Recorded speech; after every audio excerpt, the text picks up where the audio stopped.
Isu fahaman ekstremis dan militan Islam kini semakin hangat diperbincangkan sama ada di peringkat nasional dan juga global.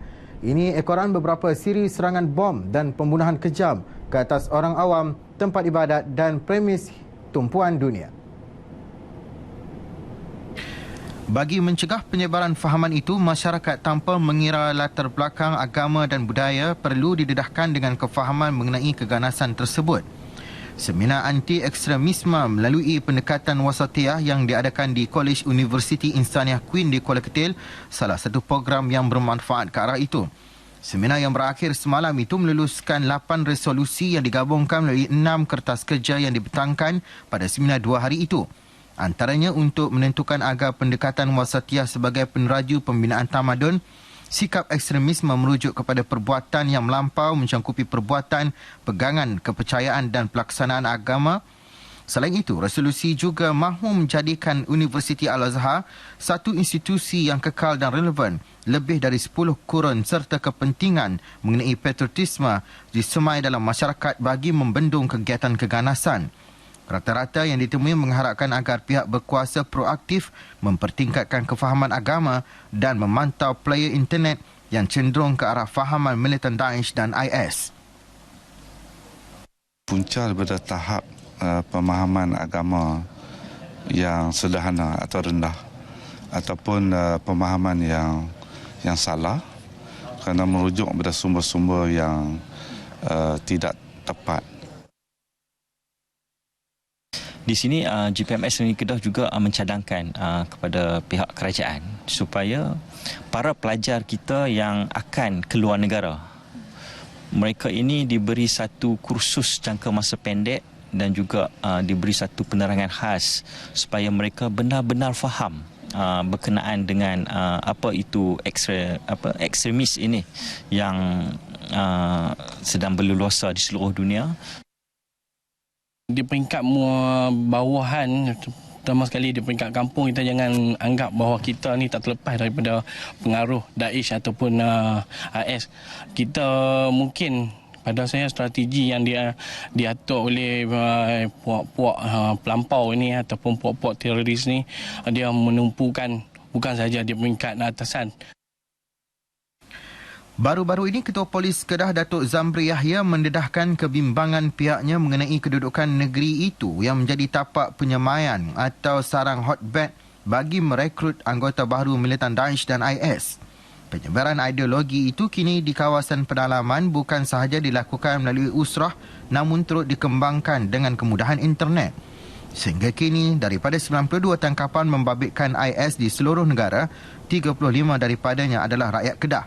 Ia termasuk 11 rakyat Kedah yang terbabit dalam serangan bom tangan di sebuah pub di Puchong, Selangor 28 Jun lepas. Semua pihak di Kedah digesa mengibarkan bendera Malaysia jalur gemilang sebagai tanda cinta dan sayang kepada negara sempena sambutan Hari Kebangsaan. Pengarah Jabatan Penerangan Malaysia Negeri Kedah Aziman Hassan berkata, pemilik bangunan, kenderaan maupun individu perlu mempunyai rasa tanggungjawab dan tidak hanya menunggu pemberian jalur gemilang secara percuma untuk berbuat demikian. Sukalah saya nasihatkan di sini supaya semua orang, semua masyarakat di segenap lapisan supaya berkorbanlah sedikit untuk membeli bendera. Membeli kibar jalur gemilang yang tak seberapa mahal harganya.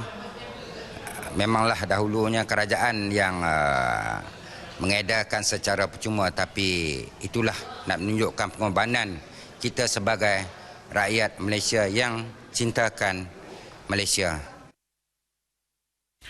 Beliau bercakap kepada RTM selepas mengadakan program Kibar Jalur Gemilang Jabatan Penerangan Malaysia Negeri Kedah di Kompleks Penerangan dan Penyiaran Sultan Abdul Halim Al-Usta.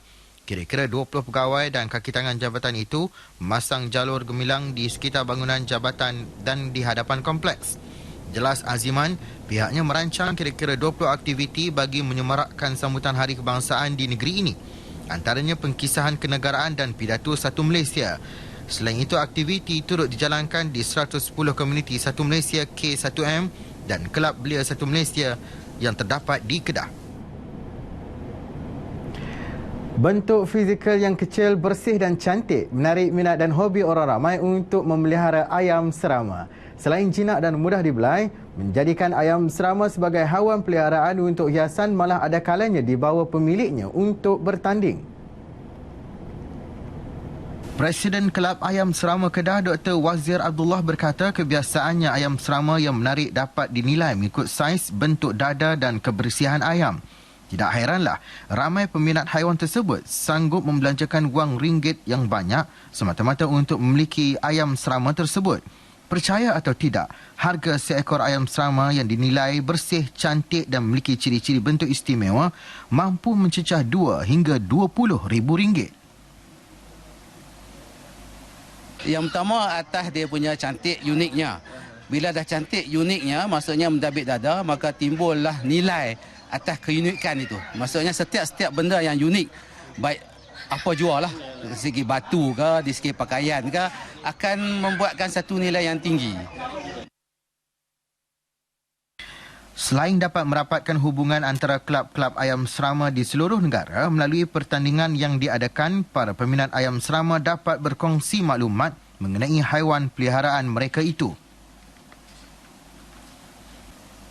Biasa sebelum kita buat mencari pertandingan, kita akan buat persiapan pada ayam ni lah. Kena ayam ni, kita bincang pembentukan ekor, aksesori dia. Maksudnya aksesori dia kita kena bagi sempurna lah. Macam balung, ekor, warna, kebersihan dia. Kita macam KL pergi Kedah, Terengganu, Penang, kita sambil kita lawan ayam macam ni, ayam cantik, kita jumpa kawan-kawan lain. Tiap kali jumpa kita nak jumpa masa tu lah. Memelihara ayam serama didakwa dapat memberikan ketenangan jiwa, kepuasan dan menghilangkan rasa letih apabila pulang dari bekerja. Sehingga kini terdapat lebih 3,000 peminat ayam serama di seluruh negara.